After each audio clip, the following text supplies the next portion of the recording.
The name's Bond. James Bond.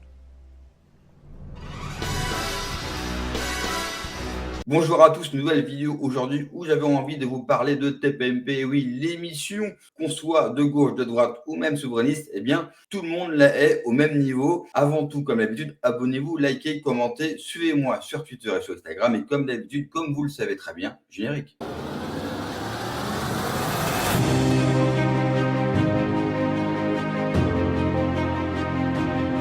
Touche pas à mon poste, c'est très simple, c'est la seule émission en direct tous les soirs, mais c'est surtout l'émission la plus puissante du monde audiovisuel français. C'est aussi l'émission la plus commentée sur les réseaux sociaux.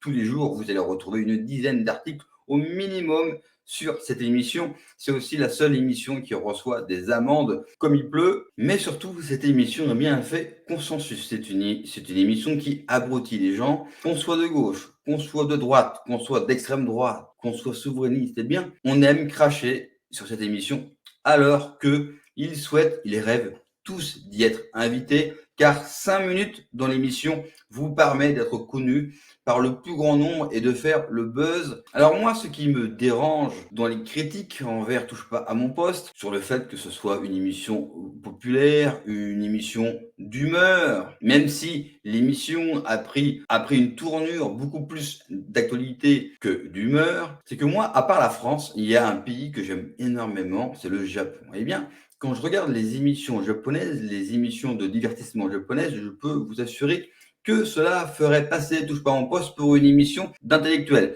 Souvenez-vous d'une émission qui était passée sur W9, Takeshi Castle. Cette émission, elle avait fait rire énormément de monde. Vous pouvez retrouver facilement des extraits sur YouTube ou alors même sur Facebook. Vous allez voir ce que c'est une émission de divertissement au Japon, mais vous pouvez transmettre ça à la Corée du Sud, en Chine.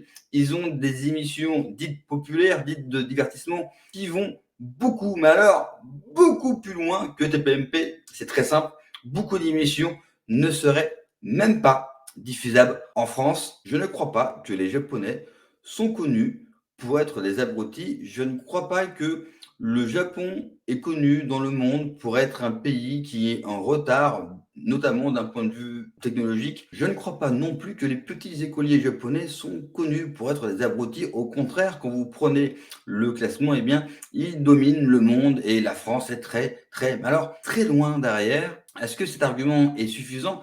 Je ne sais pas, mais moi, je suis né en 87 et à l'époque, le problème, eh bien, c'était le Club Dorothée. Vous vous souvenez, il y a quelques semaines, quelques mois, nous avons eu des émeutes en France. Eh bien, la raison pour laquelle on a eu des émeutes en France, Macron, il vous l'a dit, c'était les jeux vidéo. En France, on a une très fâcheuse tendance à toujours pointer autre chose pour oublier que le modèle d'éducation français a été détruit, pour oublier aussi que les parents non seulement éduquent de moins en moins leurs enfants, mais surtout ne les forment plus à être des filles, à être des fils qui se tiennent debout, à avoir une culture générale et à être capables d'avoir une réflexion par eux-mêmes. Les enfants, comme les parents, sont totalement formatés. Cela explique pourquoi, quand vous avez eu cette crise sanitaire, eh bien, ils ont tous suivi comme des moutons. Ça vous explique aussi que le nouveau narratif sur le réchauffement climatique, eh bien, la plupart des Français le suivent aveuglément. Alors, on peut taper sur Touche pas à mon poste, mais Touche pas à mon poste, eh bien, c'est une émission populaire. Alors, je sais que dans un pays élitiste comme le nôtre, tout ce qui va être populaire horrifie la plupart d'entre vous ou la plupart des gens. Mais qu'est-ce que c'est une émission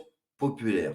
Eh bien, une émission populaire, c'est très simple. C'est avant tout une émission destinée aux Français moyens. Vous savez, ce Français qui se lève tôt, qui rentre tard, qui travaille énormément, souvent pour pas grand-chose, qui travaille dans des conditions difficiles, qui fait rarement ce qu'il aime, mais ce qu'il doit faire. Eh bien, ce Français moyen, qui est matraqué depuis 30 ans, qu'on insulte depuis 30 ans, eh bien, lui, quand il rentre le soir, eh bien, il a envie de se divertir, de passer 2 heures, 3 heures en bonne compagnie, en tout cas de pouvoir déconnecter son cerveau. Oui, c'est vrai, parce que les autres, vous le savez, quand ils rentrent chez eux, ils regardent Arte, ils regardent une vidéo de François Asselineau pendant 3 heures, ils regardent des conférences du début jusqu'à la fin, ils lisent énormément, car oui, la plupart d'entre vous devez lire tellement que les livres ne se vendent plus, que les vidéos sur YouTube sont plus regardées. Je sais aussi que la plupart des gens qui vont critiquer Touche pas à mon poste, à partir de 21 h, au lieu de regarder une série, un film comme la plupart d'entre nous, eh bien, vous allez regarder un reportage sur Arte sur les problèmes politiques internes au Kazakhstan. Je trouve cela très insultant de taper toujours sur tout ce qui est populaire en France, sur ce que les gens aiment. Si cette émission leur fait du bien, le temps de 2 heures leur permet de souffler après une journée, une semaine, un mois, des années difficiles, eh bien, je ne vois pas où est le mal. Le problème, ce n'est pas touche pas à mon poste, c'est la façon dont on éduque nos enfants, c'est la façon dont on fait des hommes libres en France. Bon, vous le savez, on n'en fait plus. On fabrique des gens formatés, des gens qui sont habitués à plier. Et ensuite, on rejette la faute sur une émission. Alors après, on peut ne pas aimer l'animateur, on peut ne pas aimer les chroniqueurs, on peut ne pas aimer le style de l'émission, mais cracher dessus. Alors en plus, moi, ce qui me fait rire, c'est que la plupart qui crachent dessus, eh bien, rêvent tous d'être invités. D'ailleurs, si je prends le camp national, je vous rappelle que Touche pas à mon poste, c'est une des rares, voire des seules émissions qui nous invite. Pendant le Covid, ça a été la seule émission où il y a eu un débat contradictoire. Raoul Perron, Florian Philippot ont été invités. Maître Divisio aussi. Pour la guerre en Ukraine, la même chose. Je vous rappelle que dans l'émission, ils parlent de faits divers que nous relayons tous sur Twitter toute la journée. Sur Instagram, moi le premier, c'est la seule émission qui met la lumière sur les problèmes quotidiens des Français et de la France, notamment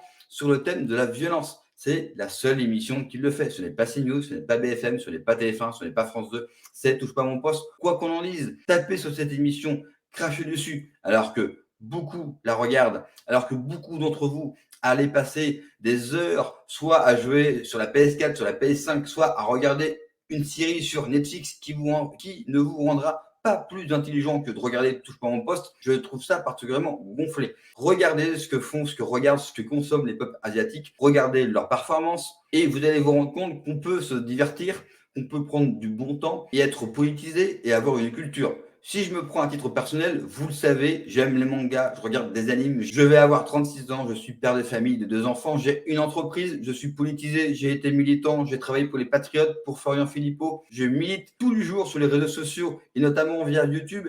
Eh bien, ça ne m'empêche pas de lire, de regarder One Piece, Naruto, Bleach ou d'autres animés, de regarder des films de guerre sans vouloir massacrer les gens que je vois toute la journée. Bien au contraire, mon métier chez les Patriotes, c'était plutôt de protéger les autres. Donc vous voyez, on peut consommer telle ou telle chose et avoir une conscience politique, être capable de prendre du recul. Non, touche pas à mon poste quand je regarde cette émission, ne m'abrutis pas. Non, quand je regarde One Piece, cela ne m'abrutit pas non plus. Non seulement mes parents m'ont éduqué, mais mon père m'a formé en tant qu'homme, m'a formé politiquement. J'ai toujours eu l'avis que je vous présente ici chaque semaine, l'avis que je donne sur Twitter, sur Instagram.